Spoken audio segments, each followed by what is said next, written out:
Napatakbo ang vlogger na si Christian sa Agoncillo, Batangas nang kanyang nabalitaan na meron daw ditong pinanganak na biik. Naiisang pares lamang ang mga paa at binti. Siyempre ako na-amaze. Kaya pinuntahan ko yung baboy. At hindi nga raw niya naitago ang pagkamangha nang kanya itong nakita. Tama lang pasikat, baka mapagod. Ang paa niya na lang po ay nadalawang nasa unahan. Nagulat ako talaga kasi yung time na lang yun na nakakita ng kakaibang baboy. Ang biik, alaga ni na Maricel. Dito lang daw January nung pinanganak ang biik. Kasi siya po yung kaunahang nilabas. Pagkalabas po niya, hindi siya umiibo. Sabi ko sa asawa ko, pakitingnan kasi baka naiipit kaya hindi siya umiibo. Yun pala po ay dalawa lang yung paa niya kaya hindi siya lumalabas. Pinangalanan pa nila itong Lucky. Kasi po, tingin ko talaga swerte siya sa amin. Meron pong mga nag-chat-chat sa akin na gustong bilhin. Pero hindi ko po talaga gustong ibenta. Kasi gusto ko po siya talagang alagaan.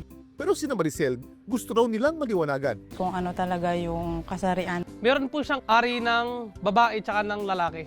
Ano nga bang kasabihan ni Lucky? Babae o lalaki? Kuya Kim, ano na? Ang kondisyon ng two-legged pig na si Lucky tinatawag na amelia. Isang congenital birth defect kung saan kulang o hindi ganap na nabuo ang isa o higit pang paa o braso ng isang hayop.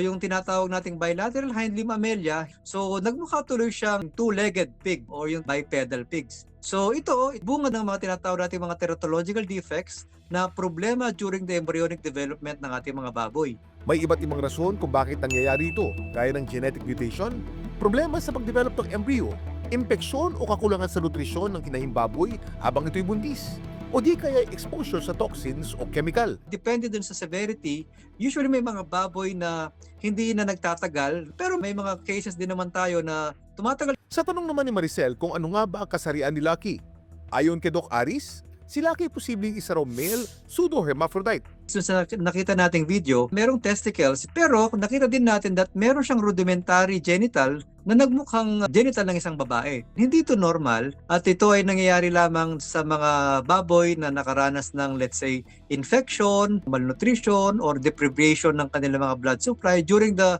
embryonic period. The best thing that we can do is to help yung kanyang mobility. Special care. Basically, ang kanilang main need, intensive care.